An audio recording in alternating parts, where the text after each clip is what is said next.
What up, party? Your home is coming to you with another live, and I do mean live stream. Gonna be recapping the show that was the Falcon and the Winter Soldier, starting with episode 1. Hold on, get myself together here.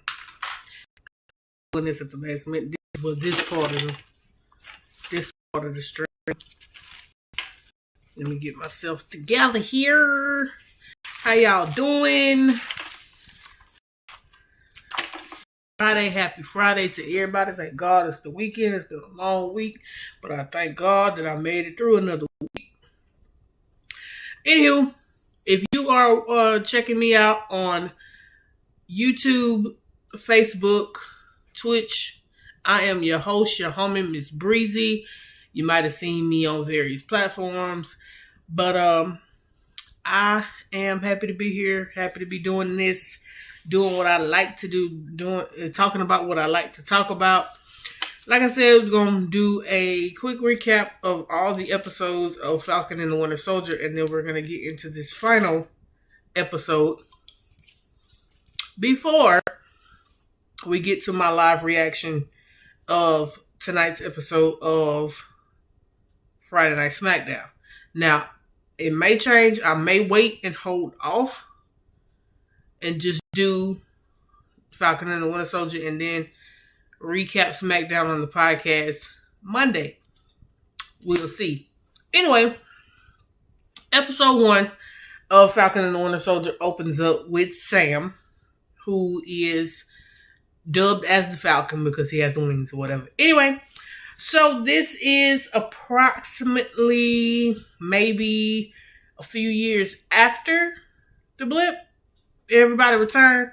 And this is after Avengers Endgame. So if you hadn't seen Avengers Endgame, disclaimer, spoiler alert, a lot of spoilers will be mentioned throughout my recaps. So we have Sam, who's getting dressed for this big event. Don't know what the big event is, but he pulls out the shield. Now, again, spoilers. If you have not seen Avengers Endgame, old Steve gives Sam the shield. He basically passes the mantle off to Sam. But we don't know where Sam is going, why he's dressed up, and what it has to do with the shield. The credits roll. Then we get to a military operation where the Air Force is trying to rescue one of their own, and they enlist the help of Sam. Well, the Falcon. And they have to basically infiltrate and rescue this particular soldier and not have as many casualties. The soldier had been captured by George Backtrock. If you remember George Backtrock from Captain America: The Winter Soldier, he was part of the crew that was trying to take things from S.H.I.E.L.D. Sorry, y'all, I got a cough drop in my mouth. But as Sam is getting his orders, he sarcastically tells the captain, the captain was like, Sam, this has to be subtle. And Sam's like, subtle? Got it. Falls out of the plane, wings fly open, and he's basically maneuvering his way, trying to keep track of where this particular helicopter is going. As Sam is doing that, we meet another soldier. His name is First Lieutenant Torres. I don't think they mentioned his first name. Let me see. But his name is Torres. And basically he's the eyes and ears on the ground in case anything on the ground goes down and Sam can't see it, or can't get to where he need to be fast enough, and give him alternate routes of how to get there. Let me see if they mention.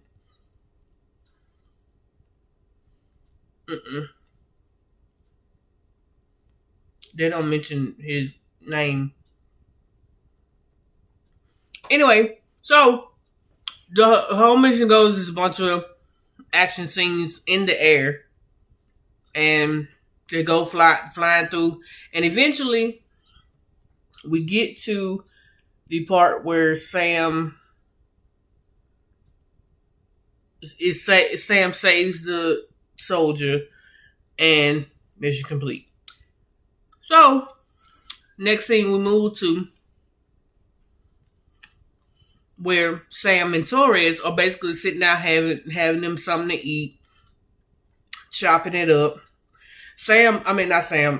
Torres tries to go in and try to tell him how to fix Red Wing. Red Wing is a part of the Falcon. If you have not seen any of the Marvel movies, spoils. So Torres is trying to tell him how to basically rework Red Wing, and Sam's like, can you not touch? Every time one of y'all touch, Red Wing always gets glitchy. And then they have this whole conversation about Steve and where he went to, and did he go to the moon? It's like, no, he didn't go to the moon, but he is good. He good. Again, spoilers. Steve went back to be with Peggy. I'll get into that later.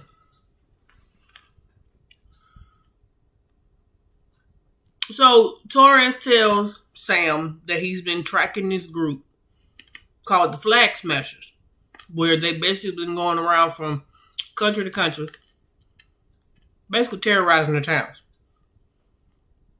as their way of telling them, hey, we don't want to go back to our old way before the blip. We want to be what we were post blip, when it was just half the people on the planet. So, at the end of that, they discussed and said, Sam told Torres, keep your eye on it. Let me know if anything pop off. Sam gets up to get ready to go. Torres is like, where you going? Sam's like, going to DC for some moon stuff. So we get to DC, and come to find out, Sam is giving the shield to the Smithsonian, the government, because he feels like the whole time Sam is like, I don't know if I'm the person for this particular mantle or calling that's been basically given to me. So that was a bad move. Very bad move. And I'm going to get to why. Okay. So we have now this whole scene is happening while Bucky is asleep. Just put that into perspective. Bucky is asleep. So this whole scene is playing out, and it's this young man with a group of, I'm guessing it was his coworkers. They was trying to invite him to go out and have drinks, but he said he couldn't because he wanted to go home and go to bed. Well, he was staying at this hotel. Now, as the guy was going to his hotel room, about to go inside, there's this whole big commotion where the Winter Soldier, before he became Bucky again, is basically shooting up the place, fighting them, killing them basically. So the Winter Soldier gets to the guy, and the guy's basically pleading for his life, like, no, don't do it. I got a family. I need to be home with my family. Of course, Hydra Bucky, let's put it like that, Hydra Bucky didn't care. So he ended up killing him. And before we could even see that he actually killed him, Bucky woke up from his nightmare. So we jump right into his therapy. Yeah, his therapy session with his therapist, and his therapist is asking him, has he had any nightmares? Of course, knowing Bucky's gonna be like, no, I ain't had no nightmares. What you mean? What are those? In the famous words of Shuri, what are those? I had to, sorry. So they go through this whole spiel where he's not talking, so she pulls out the notepad. She's about to start. He's like, the notepad again. Da da da. So he goes through telling his therapist that he had been going through this book, this black book that was actually Steve's, but he had it, and he wrote down a bunch of names that he had hurt as the Winter Soldier, and he was saying that he was going to each of them and about basically making amends, going through the 3 steps. Rule number 1, I know rule number 2 is don't hurt nobody. Rule number 3 is, oh Jesus, what was the, I'm about to be real unprofessional right now and just ask Google. Hey Google,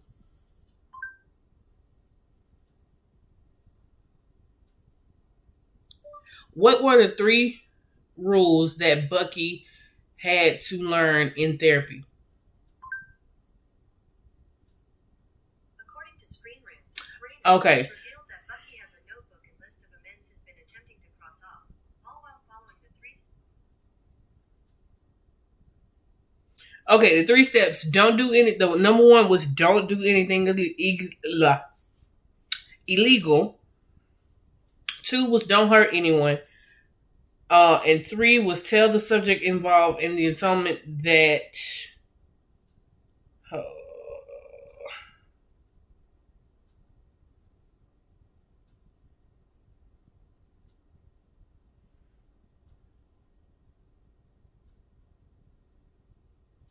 the atonement to tell them that he was no longer the Winter Soldier, and that he was doing that to coming to them and trying to make amends, basically. And he did it without trying to kill them. So,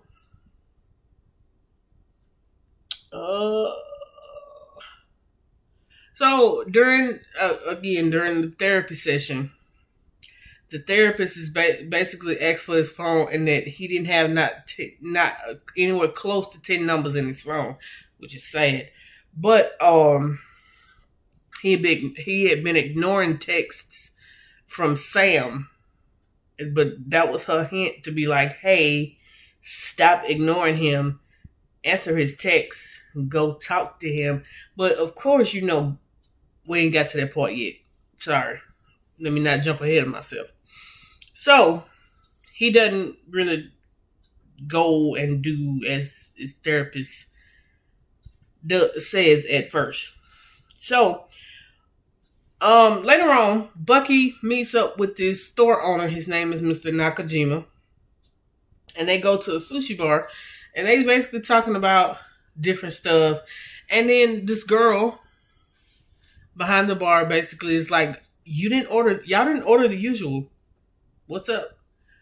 So, Mr. Nakajima decides to basically get a date for Bucky without Bucky actually saying a word. The girl agreed. It was like, normally some people would just turn it down, but the girl didn't turn it down, and so she agreed to the date. So we get to the date. They're having fun. They're talking for a little bit. Then she pulls out a game of Battleship and beers. So the game was basically, if anytime that either one of them missed, they would have to take a drink. Or if they hit, they had to drink. Later that night, Mr. Nakajima, but this is before. I'm jumping ahead. My bad. I'm jumping ahead. But Mr. Nakajima, before he does ask for the date for Bucky, basically is having a whole moment thinking about his son, thinking about his death. But he said he didn't know what had happened, who killed him, so on and so forth. Of course, Bucky over there having his own moment because he listening to Mr. Nakajima talk about his son, but he's sitting there thinking like, hey, I'm the one that actually killed your son, but I don't know how to tell you without you basically trying to kick my butt. So he ain't saying nothing to him. Then of course we jump to the date, and then for some reason he leaves the date early and goes to Mr. Nakajima's apartment. He was going. I think at that point he was gonna go tell it, but he saw the picture and he was like, "No, not gonna do it." Sorry for all the ums. It's just been a long day and I'm tired. So we get Sam going back home. He's from New Orleans. And he goes to visit his sister Sarah and her two boys. I don't think they said the two boys' names, but the two boys are basically his nephews. So he go home, hang out with his sister, and basically they having a whole conversation discussing whether or not they should sell the family boat that does like fishing or whatever they do. So Sam's like, why would you want to sell it? This is a piece of family history and a part of our legacy. Why would you want to sell it? Sarah's like, need the money. We ain't doing nothing with it. We need to sell it. I've been basically scrapping together anything I could just to survive the last 5 years, because Sam was one of the ones that was basically blipped from existence. So 5 years passed, no Sam, no help. What could you do? They later go to the bank, and I'm thinking they gonna get the money and be able to do it. Bank straight up denied them. Talking about, so what was your financials the last 5 years? It's like, well, most of us are coming back from the blip. So any money that we do get post blip is a welcomed distraction. Long story short, Sarah and Sam were both denied the loan from the bank, despite the fact that their family had been banking at that bank for years.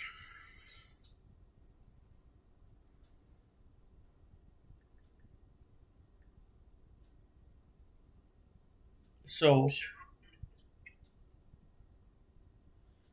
then at the end of the episode, I didn't get too technical with this episode. At the end of the episode, we see Sam and Sarah are at home watching the news, as well as the rest of the world. The government has decided to get a brand new Captain America. Now, in the back of my head, I'm thinking, did they find Steve? What the heck did they find Steve at? No, it was not Steve or any version of Steve. They got this man by the name. I had to tell you his name for the next episode.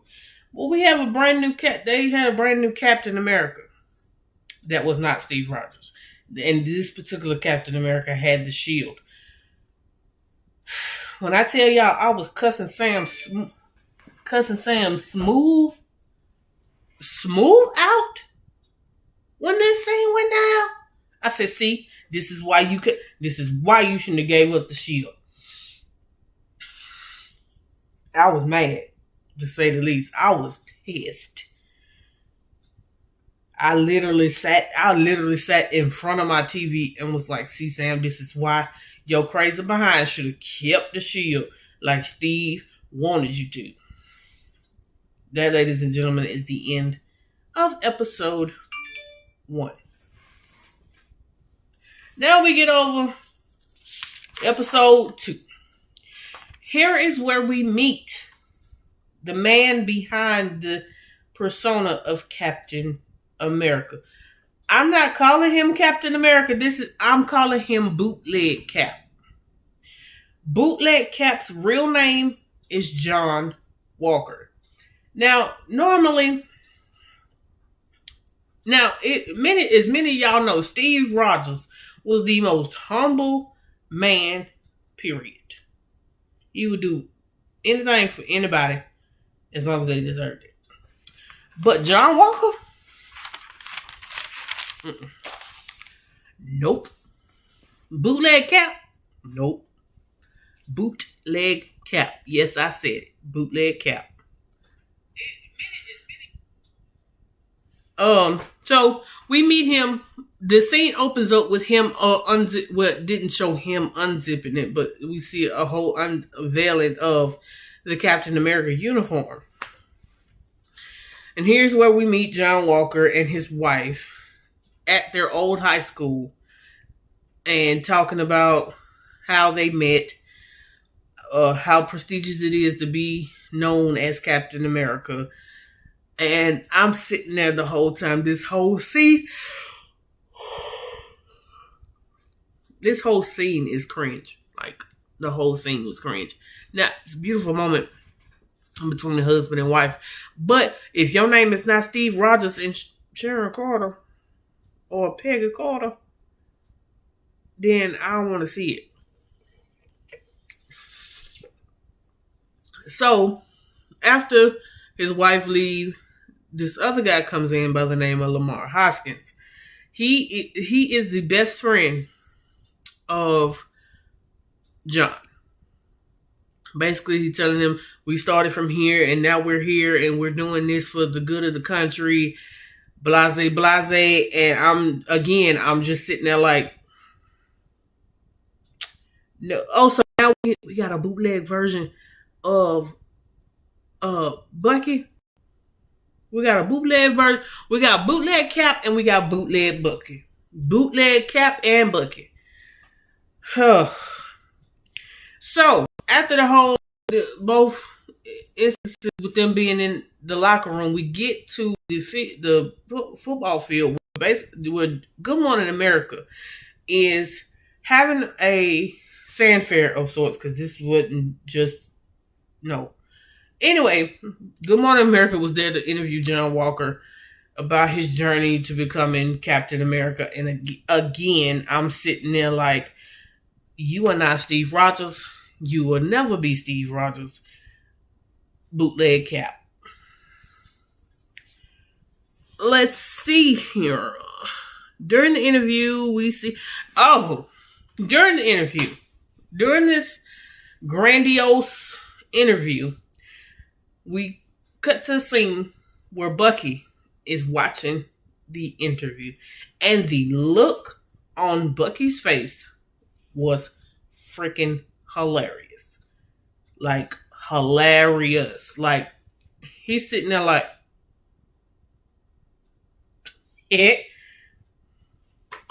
look, when I seen Bucky with that look, I said, yeah, but yeah. Uh-huh. Yep. Mm-hmm. Yep. He gave it up. So he sat there confused as to why this random man had Steve's shield. Because what Sam didn't realize is, I'm gonna get to this. I'm gonna dive deeper into it more. I'm gonna dive deeper into what I'm about to say more as I get further in. But Sam didn't realize that Bucky was back there watching the entire time as Steve, again, spoilers for Avengers Endgame. Bucky was standing there behind them watching the whole time. I'm assuming that Bucky already knew Steve's decision before he gave Sam the shield. So Bucky was straight up confused, like, huh, wait, say it. He was confused. Then we move to a scene where it looks like Sam and Torres about to get on the plane and head to this location where they have located the Flag Smashers, and they want to see what's going on. How are they able to do what they do? Bucky shows up and outright says, "You had no right to get you didn't you shouldn't have gave up the shield."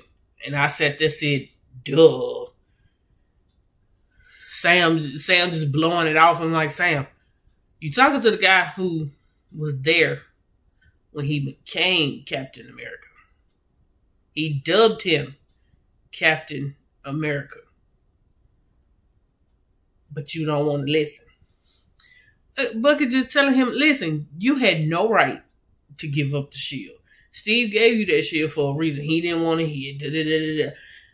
As soon as Bucky said that he didn't have the right to give up the shield, Sam was like, I'm gonna need you not to come here with your overextended life and tell me about my rights. I said, Sam, first of all, lower your tone. Bucky right.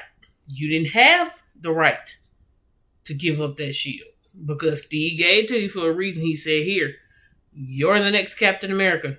Here you go. And he just gave it up like it was nothing. Although I do understand where Sam coming from. Like, he a black man. He didn't want to have the pressure of being a black man and being Captain America. So, Bucky and Sam get to this location. And Sam's already off the plane. Bucky stupid self gonna jump out the plane. Well, it was 200 feet, so he didn't really need a parachute. But yeah, they had a whole look. Sam and Bucky had a whole little banter going back and forth. Oh, Sam called Bucky Buck. Bucky's like, no, you can't call me that. Sam's like, why? So Steve called you. First of all, Steve knew me longer. Bucky said Steve knew me longer, and Steve had a plan. And this is after Bucky had asked Sam, did he have a plan? Sam didn't respond. As Sam and Bucky explore the abandoned building, they see the Flag Smashers moving like boxes of things that needed to be moved. They soon realize that they are, like, later on, this into the fight sequence. Later on, they realize that they're not just, like, really strong human beings. They're actually super soldiers. So, they had to devise another plan. In the midst of this whole chaos during the fight sequence,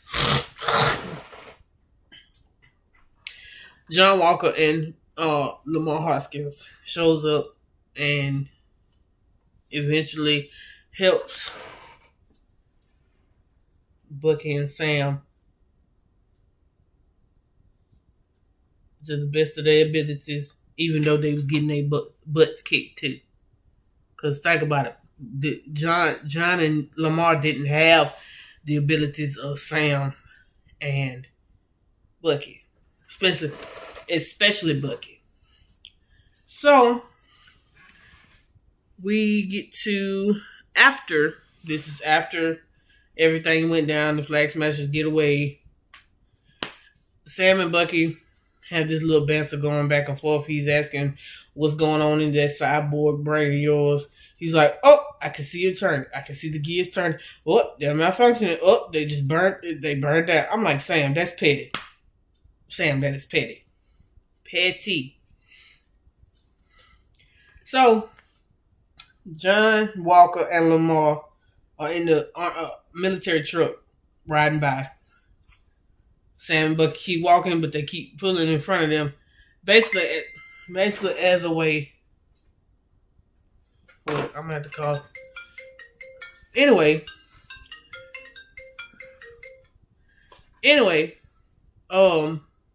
basically, convincing them to get inside the truck. Sorry, y'all, my phone was ringing. Then as they having a conversation about what to do about the girl, there was a young girl. Forgot to mention her. There was a young girl in the midst of all that chaos. Her name is Carly Morgenthau. So, jump back as John, Lamar, Bucky, Sam are discussing what to do about Carly and the Flag Smashers.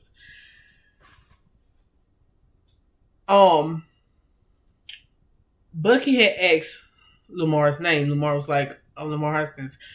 I'm going to need a little bit more than Lamar. Here's where I cracked up. When Lamar said his name was Battlestar, Bucky said, Battlestar? Stop the truck! Sure enough, the truck stopped. Bucky got out and walked off. I said, yeah.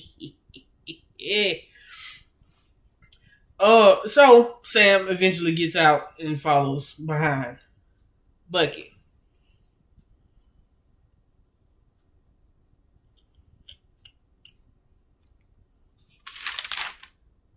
On the plane ride back, Sam and Bucky have this in-depth conversation about why Sam gave up the shield. We didn't get too much out of that conversation, or at least I didn't. Basically, he said that he felt like that it didn't belong to him, so that's why he did what he did. And it's just, when he said that, I said, Sam, there are a lot of things in life that don't necessarily belong to us, but if we're given it, it's given to us for a reason. I don't know why my thoughts trying to be jumbled up today. So, as they're having this conversation, Sam is basically talking about that no one basically will understand, and there's nobody that could possibly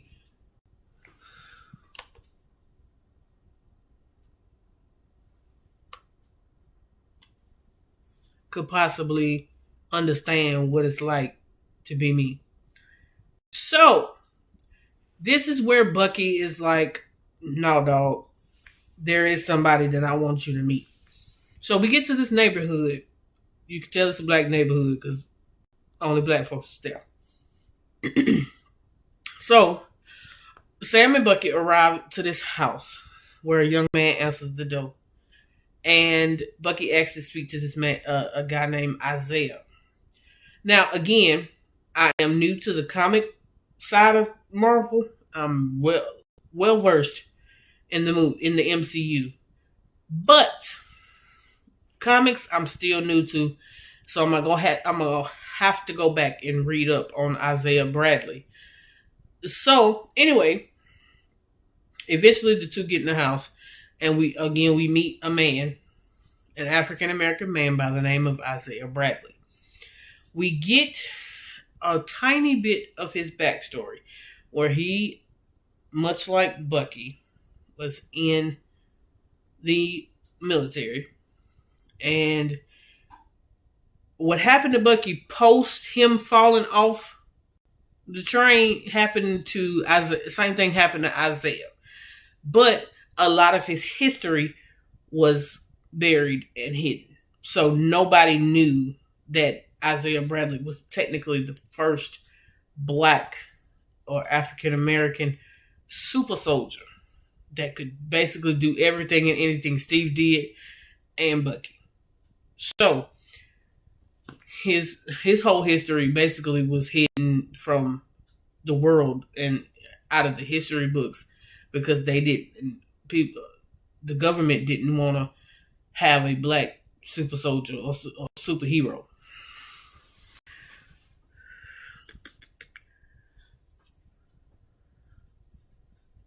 After which, after the whole conversation with Isaiah and Bucky and Sam leave the house, the basically and Sam had every right to do this with Bucky, but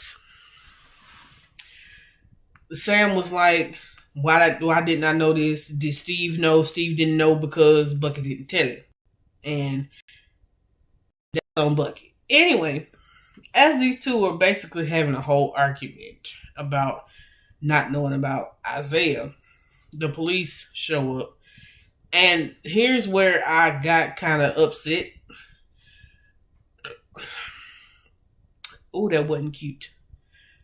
The police thought that Sam was harassing Bucky. That wasn't the case. That was until the police officer was like, um,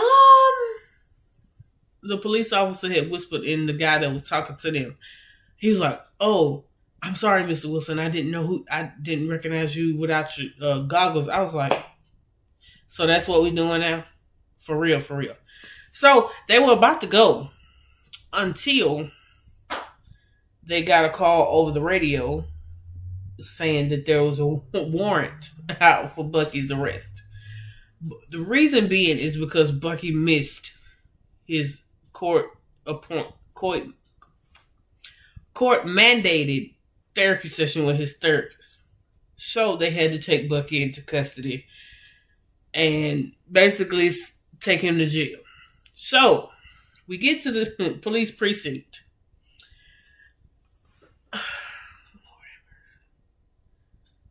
How this went down, I was like, that's shady. That's manipulation at its finest. So Sam meets the therapist. They get well acquainted with each other. And Sam goes to thank her for getting him out. The therapist was like, it wasn't me. It was him. And the him was John Walker. I said, even Sam said it. Sam was like, you have got to be kidding me. There's no freaking way. And so he was like, on the condition that I get you out, we have to work together. Says who? It says not me. Anyway, so Bucky is released.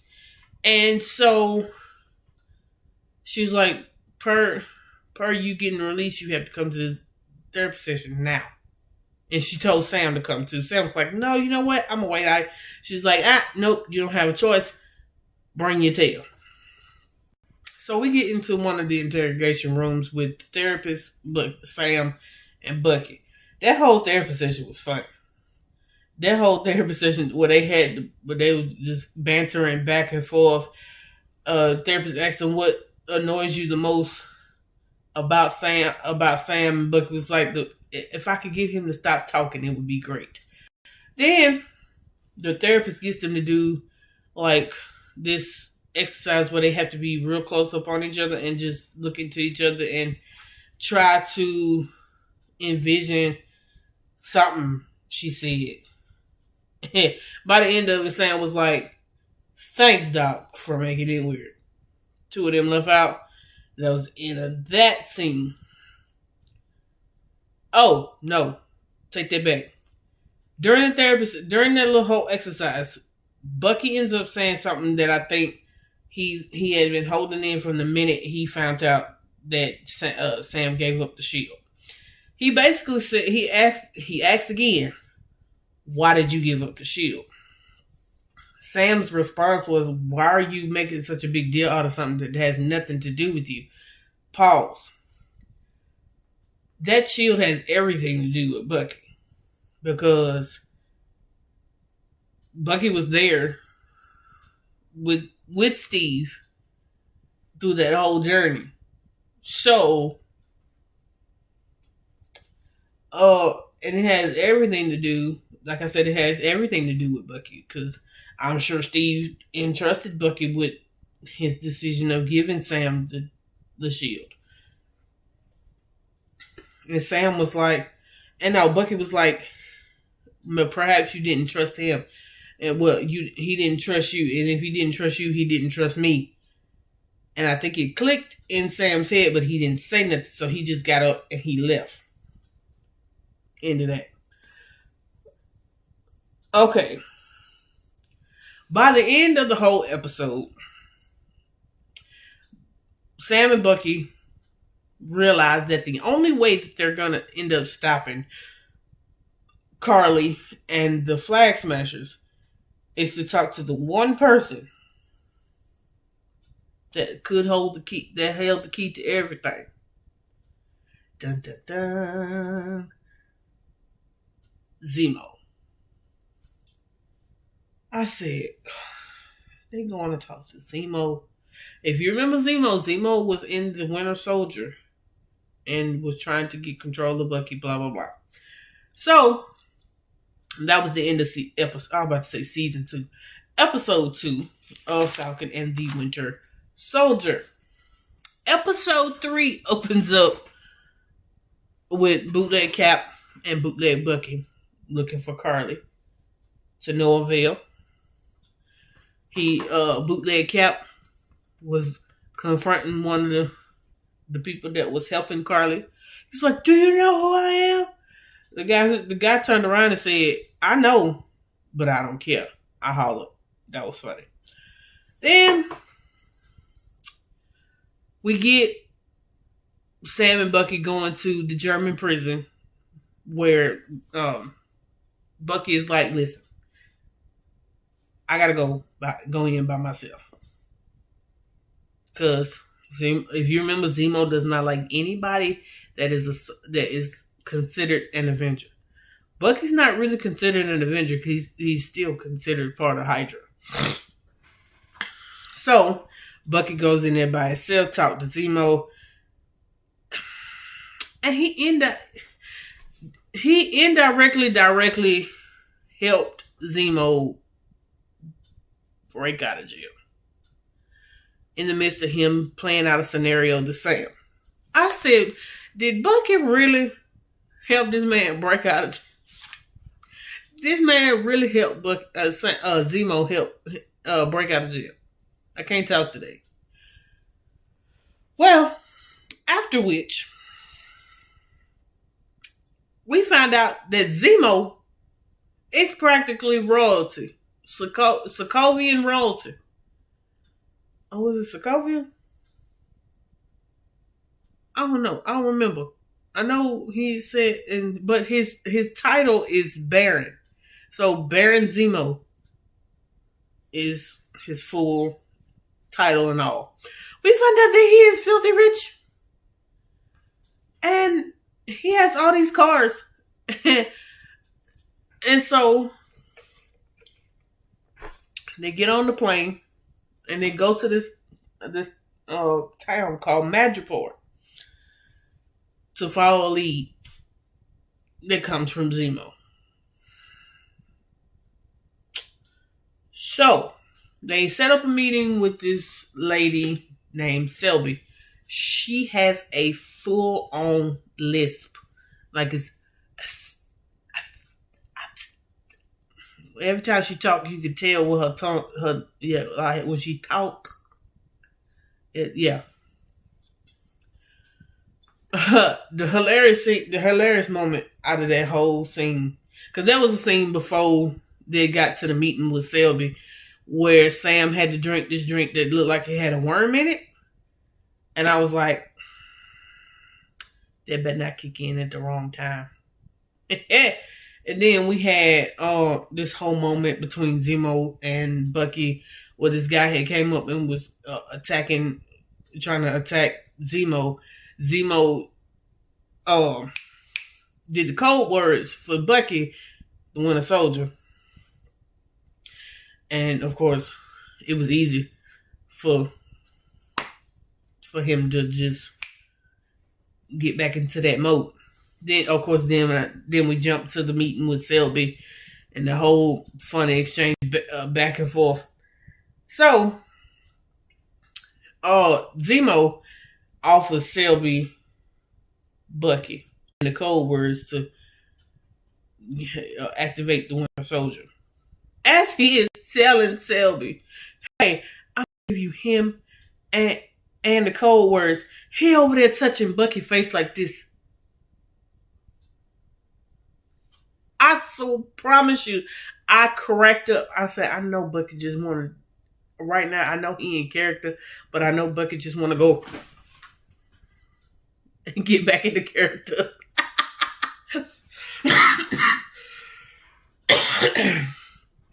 That was funny. So, funny stuff aside, they found out the man, a man by the name of Wilfred Nagel, who had recreated the super soldier serum. So, as it goes on, Sam's phone rings. Everybody in the room like, Sam answers the phone, and it's his sister, Sarah. Now, the whole conversation was going good until the boy started acting up, and she messed around and called him by his real name. And then that's when the chaos broke, and I don't know who the heck shot Selby and killed Selby, but Selby dead. So they're running. There's a bounty out for them. No, not for them, but for Selby's killer. So, as they're running through Madripoor and getting shot at in the process, they get caught in the crossfire with a bad guy, them, and a mystery person. So the mystery person shoots the person that's trying to shoot Sam, Bucky, and Zemo. Come to find out, it is Sharon Carter. Sharon's been on the run. Now, I'm going to have to go back and watch some of these post-credits on some of these movies, because a lot of this information I did not know until I started watching Falcon and the Winter Soldier. Apparently, Sharon had been branded enemy of the state for getting Sam his wings and getting Steve's shield to Steve, and Sam, Sharon, and Steve had been on the run for a little bit. I did not know that. See, this is why I have to watch movies and TV shows all the way through. So that's why she ended up in Madripoor. So she takes them to the low Madripoor. I don't remember what the other name is. It was like the lower part of Madripoor where she was staying. So she had all this nice fancy stuff. I'm like, Sharon, what the heck have you been doing? She been selling artwork, paintings to make a living, being a hustler. She held the party. She was trying to find out information for Sam and Bucky to get to the person that is responsible for the serum. Again, they got a location of where Nagel was, and they went and talked to him. They ran out of time. Zemo ends up killing Nagel. Bad move. Now, Sam and Bucky, while there's shooting going on and they start arguing, it's funny. It is hilarious. Like, it is in every action movie. It's funny. Now, what part I didn't get to is the fact that there was a dance club right where they were. Zemo dancing is everything I knew I didn't know I needed until I needed it. It was funny, but I was here for it. There have been multiple mentions throughout this particular episode about the power broker. Now, at this point, I'm guessing that it was Sharon or somebody else, or hell, it could have been John Walker, and we wouldn't know. What else happened in that episode? Boo, boo, boo, boo, boo.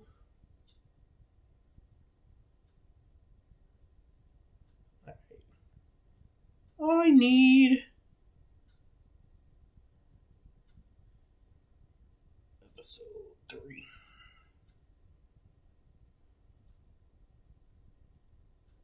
Okay, at the end of the episode, they end up in Latvia, and Bucky tells them, "Hey," because as they walking into this place where Zemo said that they could stay after everything,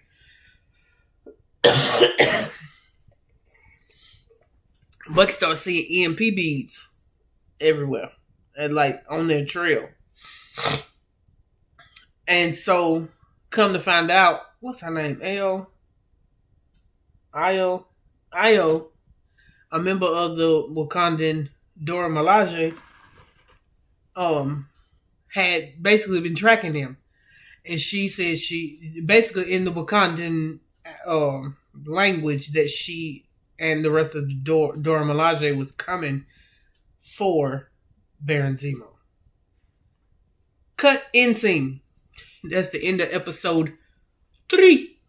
Now we get to episode 4. Io gives Bucky 8 hours basically, because Bucky had basically asked her, "Hey, I need time. I need him. We using him for a lead. Give me some time. 8 hours to use Zemo before the Wakandans take him." And Zemo killed their. Oh yeah, Zemo is basically responsible. It all ties in now. Baron Zemo, if you remember, at the end of the one, well, in the midst of Captain America: The Winter Soldier, Baron Zemo is the one that killed King T'Challa and Shuri's father. So that's why the Wakandans really want Baron Zemo, is because they killed their king.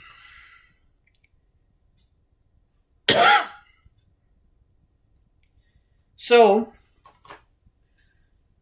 Zemo basically helps find Carly and the Flag Smashers at a funeral where Sam has this whole conversation with her, trying to basically flip her way of thinking into something else that's positive. I know it's about to be 7:00, and 7:00 is usually reserved for Smackdown, but I still got 2 more episodes to go, so I may throw in some Smackdown spoilers in the midst of me doing this review.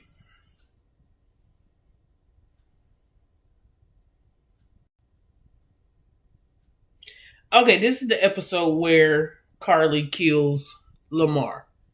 Long story short, they have a whole fight sequence. Lamar ends up getting killed. And we get to the worst part of the whole episode, but it was the end, where John Walker chases after one of the Flag Smashers and gets in like this open area of town where there's like a fountain and some steps. And the guy's basically telling him, "Hey, I didn't do it. I didn't kill him." But so he takes John takes the shield and just basically starts like bashing his head in multiple times where there's blood. Here's the catch. Tons of people, a group of people, were standing around watching at the time. So that basically opened the door of him getting bashed or criticized or ridiculed, which every bit of it would be justified. So that's the end of episode 4. Episode 5. Episode 5 is John Walker gets stripped of the name Captain America, any power that came with him being Captain America, and he had to give up the shield. So, no, wait. No.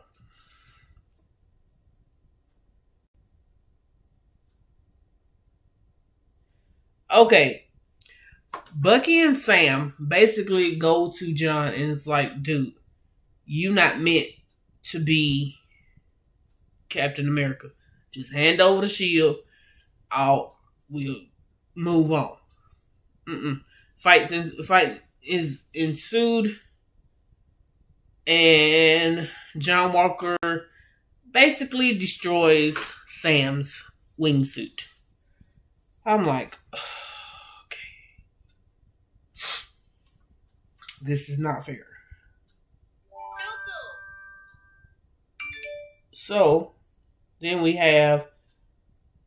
Oh, let me get to this part. So John's like, I need you to go ahead and give up Baron Zemo, blah blah blah. But before that anything could happen to Dora Milaje,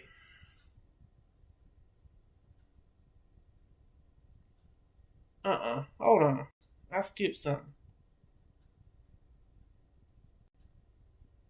Oh, dang. I skipped all that. That was in the 4th episode. The 5th episode, basically, he got stripped of the title of Captain America. Wilson leaves the damaged wingsuit with Torres and visits Bradley, who states his belief that a black man cannot and should not be Captain America. I'm reading from the Wikipedia, because I can't think right now. He finally returns home and helps fix the family boat. This is Sam, of course. With assistance from locals and Bucky, who delivers a briefcase from the Wakandans to Sam.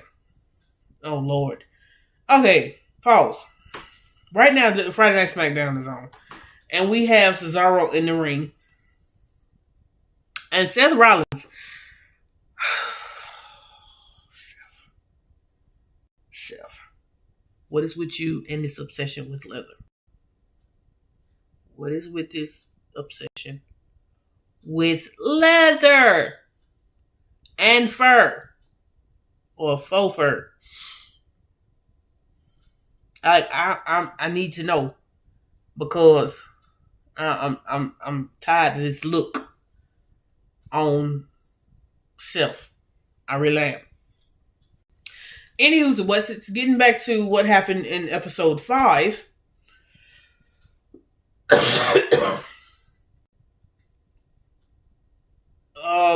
Bucky and Sam train with, basically the end of episode 5 is basically Sam and Bucky training with the shield to get Sam acclimated more to what the shield does, how to toss it, how to get it back,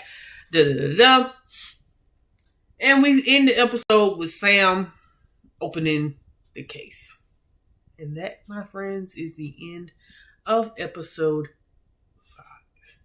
Now we get to the juiciest episode ever in life. Episode 6, which is the season finale. We open up with this bomb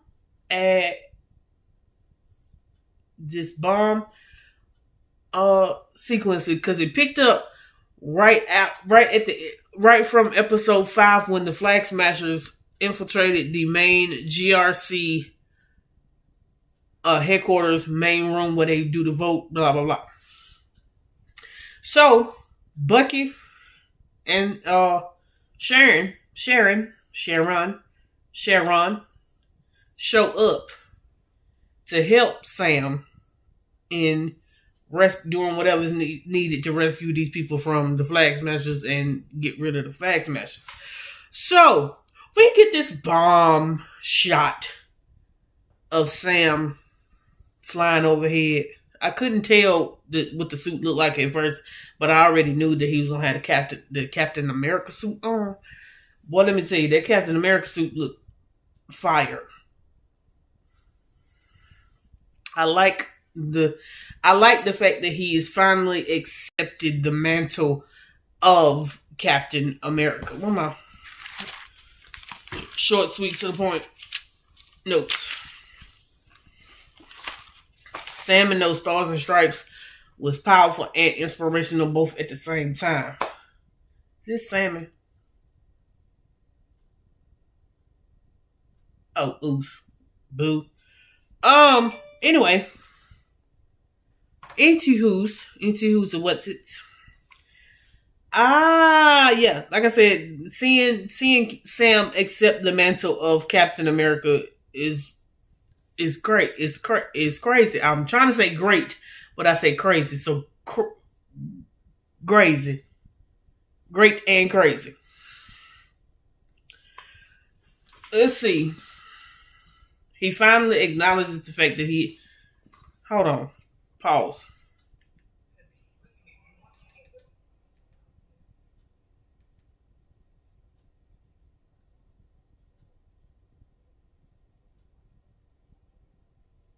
Now, pause.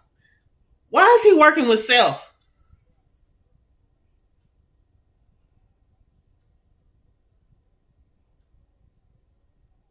Oh, heck, I forgot Pat McAfee on commentary.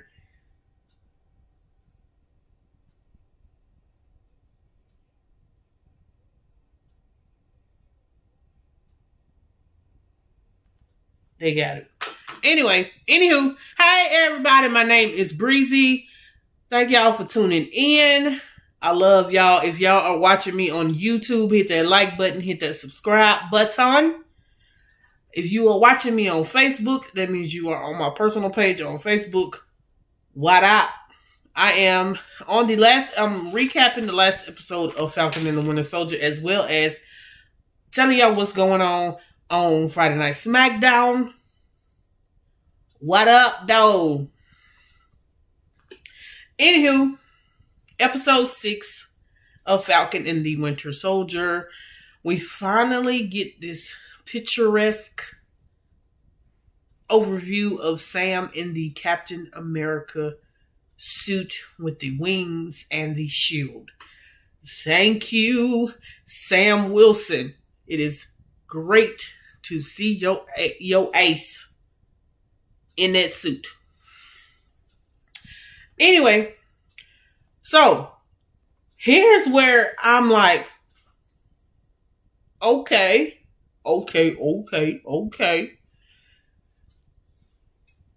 Sharon Carter.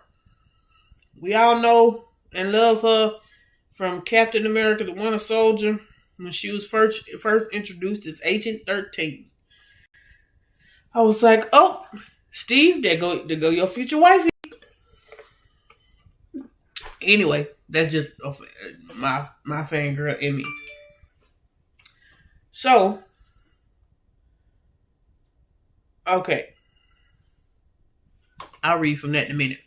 So, let's talk about the fact that we find out spoilers. If you have not seen this episode 6 of The Falcon and the Winter Soldier, spoilers. So, we find out that not only is Sharon a bad chick, but she's the goddamn power broker. Where they do that at? I mean, I kind of saw like bits and pieces throughout the episodes that she was in, but I was like, no, I don't think she did. Nope. But yes, we find out this is like halfway through the episode where we find out that Sharon is indeed the power broker. Because she playing both sides really well. I really thought it was somebody else. But it is indeed Sharon Carter. So, now, I'm going to get to this post-credit scene in just a few shakes. So, wearing a new Captain America uniform and flight suit from the Wakandans, Sam flies to New York to stop the Flag Smashers' attack with the help of Bucky, Sharon, and John Walker. Ooh. Hey, Roman! Oh, hey, head of the table, sir. How you doing? Oh Lord, he got a whole new.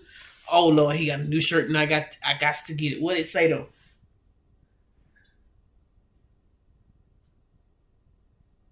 What did it say though? I need to know what it says. If you move that goddamn title out the way, I can see.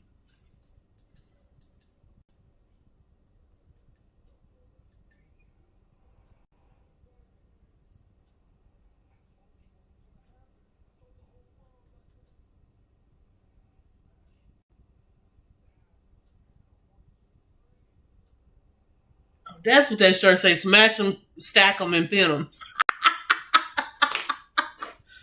Oh God, Lord Jesus. Anyway, let's see.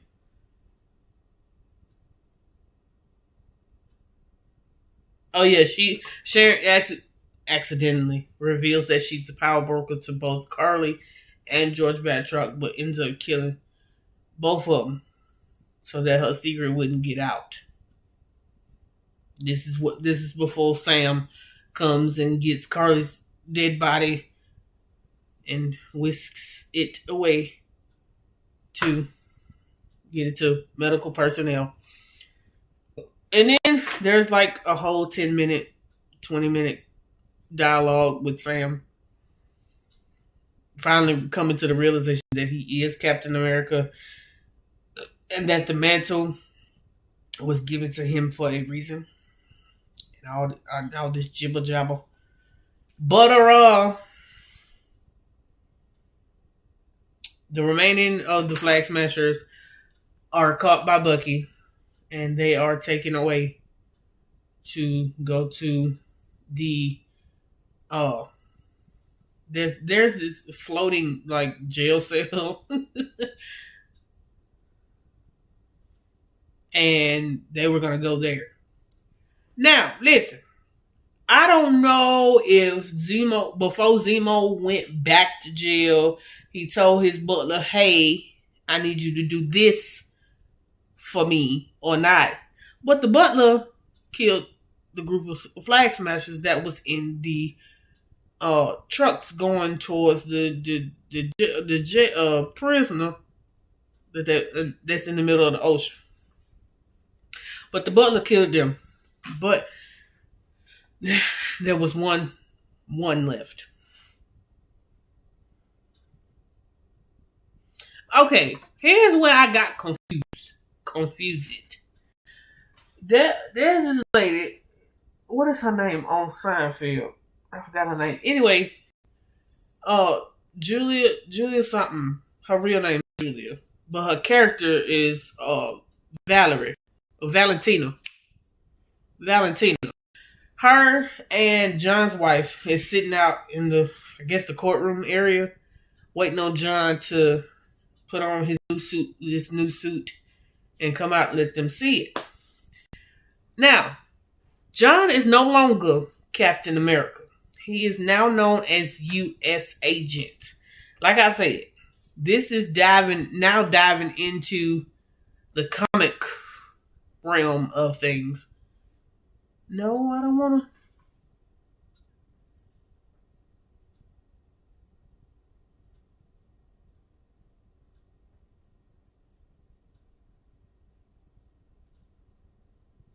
No, I don't want to do that.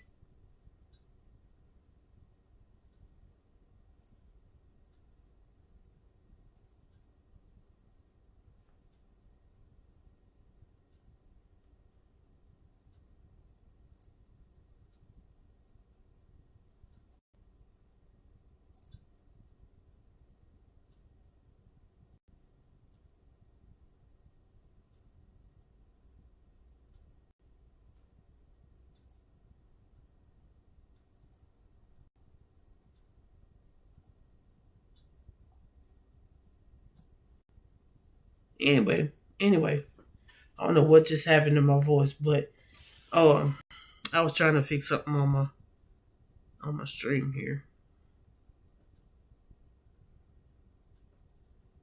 Anyway, as I was saying, John has now been dubbed as U.S. Agent, diving more into the comic book realm of things. So, like I said, I will have to read up on it and research it and talk about it more later. So,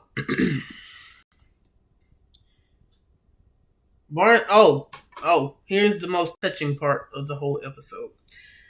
In order for Bucky to complete his list of people that he had to make amends with, he had to go back to Mr. Nakajima. He goes to Mr. Nakajima's house and basically tells him, "Hey, your son was murdered. Your son was murdered by the Winter Soldier, who just so happens to be what used to be me." And then he ends up leaving the house, blah blah blah. So that warmed my heart to see Bucky actually go back to him and tell him what happened, why did it happen, and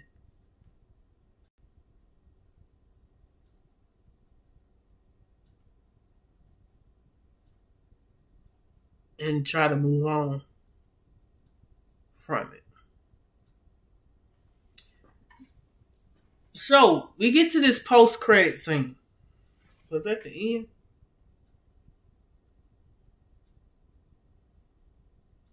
Oh, Sam takes Isaiah to the Captain America exhibit and takes him into a specific area where they have all of his information, and there's a statue of Isaiah in the military. And I thought that was a beautiful, beautiful moment to let the world know, hey, this man exists just like everybody else. So we're going to acknowledge the fact that he was one of the first to do it. Well, Steve did it first, and then he was the first African American person to do it. And we're going to acknowledge that.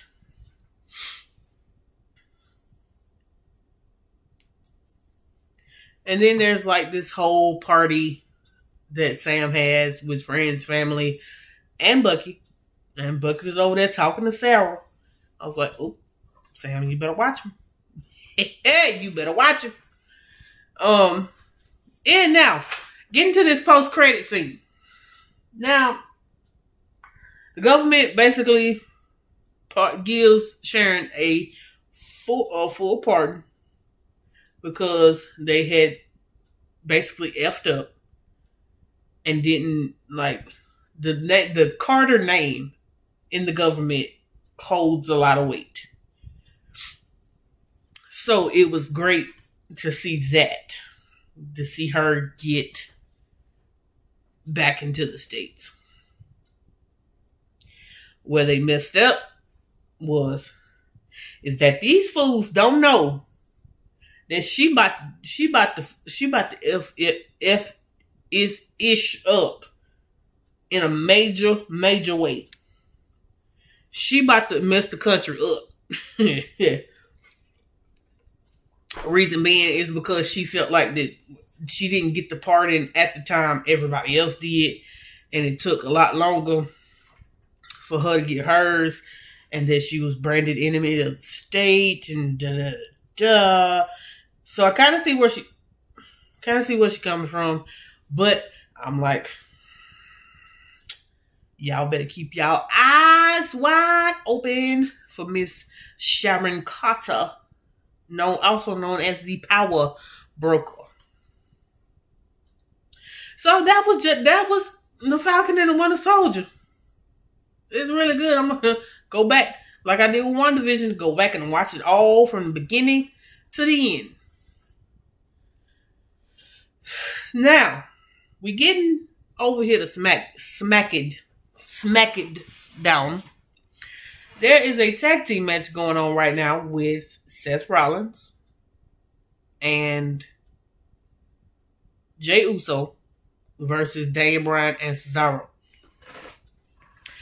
Now, it's looking like Cesaro is going to be the next challenger for Roman's Universal Championship. Does that necessarily mean he gonna win it? No. Because for some odd reason, WWE wants to continue this whole feud between Cesaro and Seth.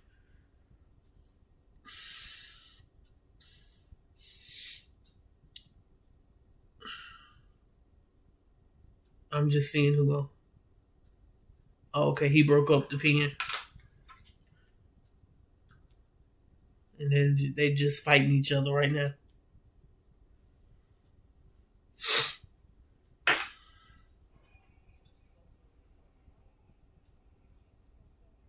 A suplex outside of the ring by Jey Uso and Seth Rollins. While I'm not really watching this match,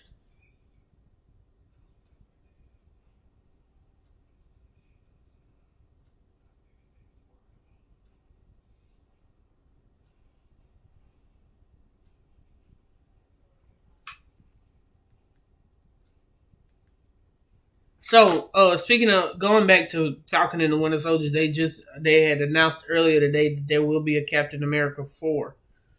So I'm guessing that this particular Captain America will be with Sam and Bucky and Sharon and John Walker and Valentina and all them. Because they introduced a whole bunch of new characters in this show. So I'm interested to see how that is gonna go.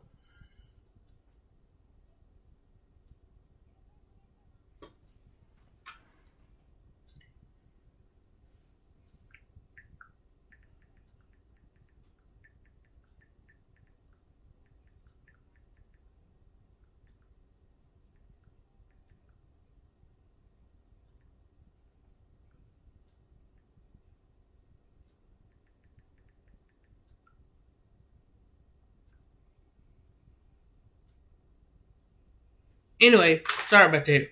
I had to answer a message.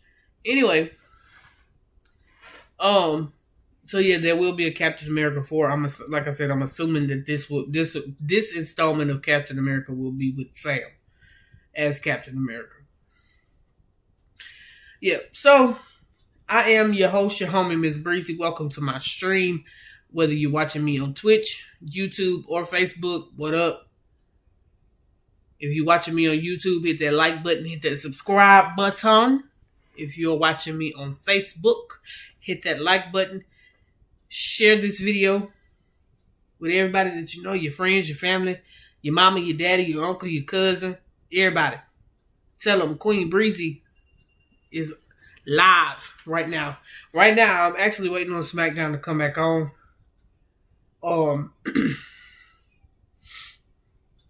Tomorrow, my plan is to watch the new Mortal Kombat movie and see how that movie is. And so we'll see. We'll see how that goes. I may or may not stream tomorrow. I may just hang out with my Twitch friends and just relax.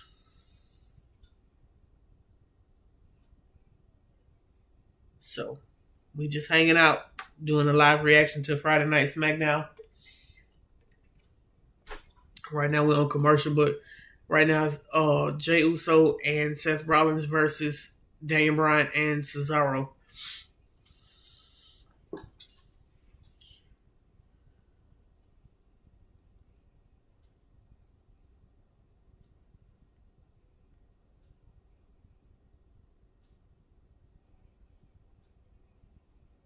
So we'll see. No, I did not. Oh.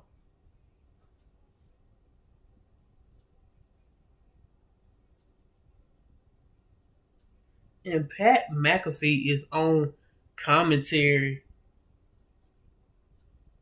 on SmackDown now. He could have got anybody else but him.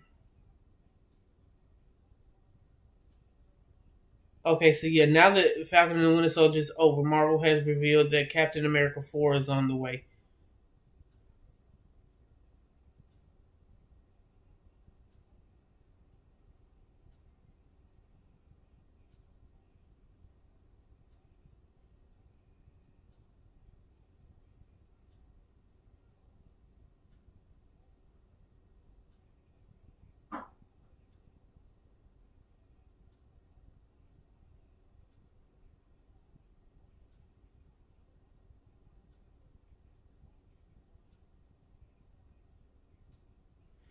Yeah, and the fact that Anthony Mackie is gonna be having his own lead. Now, mind you, when Anthony Mackie first came onto the Marvel universe, he had a side role. He was first introduced as Sam Wilson, and I grew to love Sam for real. I really did. So to see Sam's growth from the Winter Soldier, um, all the Captain Americas after that, Avengers, and now in Falcon and the Winter Soldier, where he becomes Captain America, it is great to see.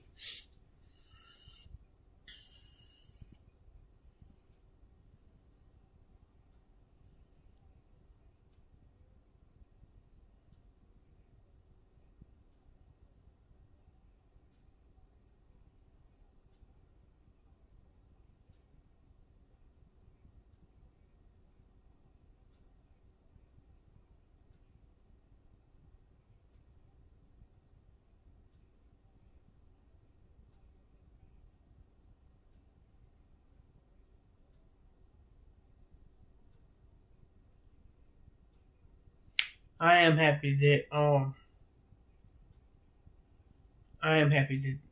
Anthony Mackie and Sebastian Stan and all of them are getting like their own world and movie.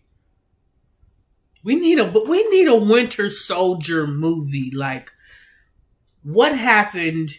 How he get caught by Hydra? And just let's get into that. I might start reading his comics and just seeing what happened. I'm supposed to be talking about Smackdown, but really and truly, I really just want to end the stream right now and just watch it and just recap it on Monday. You know what? That's what I'm gonna do.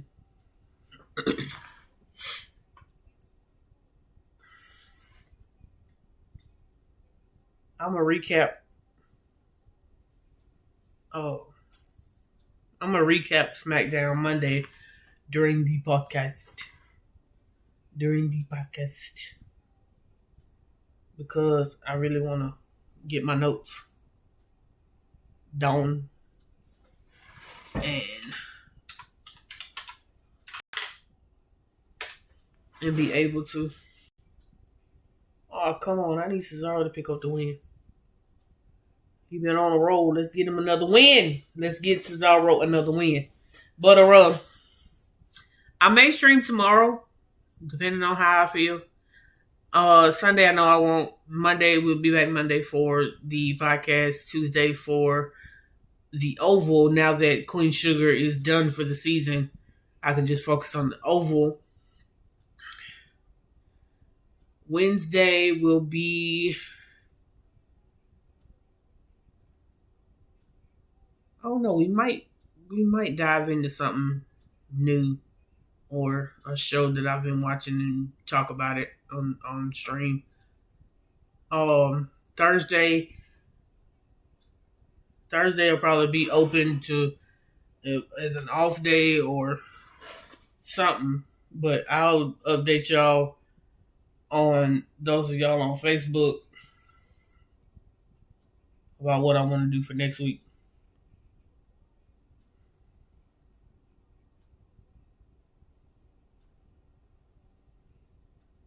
So, boo, boo, boo, boo.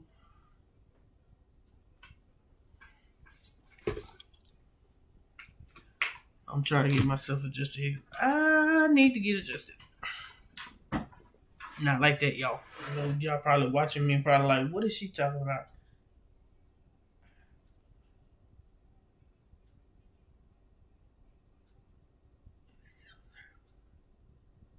Okay, anyway. Okay, I need Twitch to stop being slow. Because I'm ready to end it. Like I said, I'll recap tonight's SmackDown on the podcast Monday. And we'll go from there. I will holler at y'all later. Peace and blessings. Love all y'all.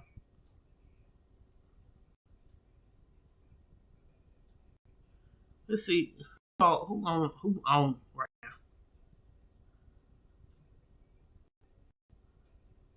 Who online right now? Let's see who on, because I can't. My computer being stupid right now. Who on?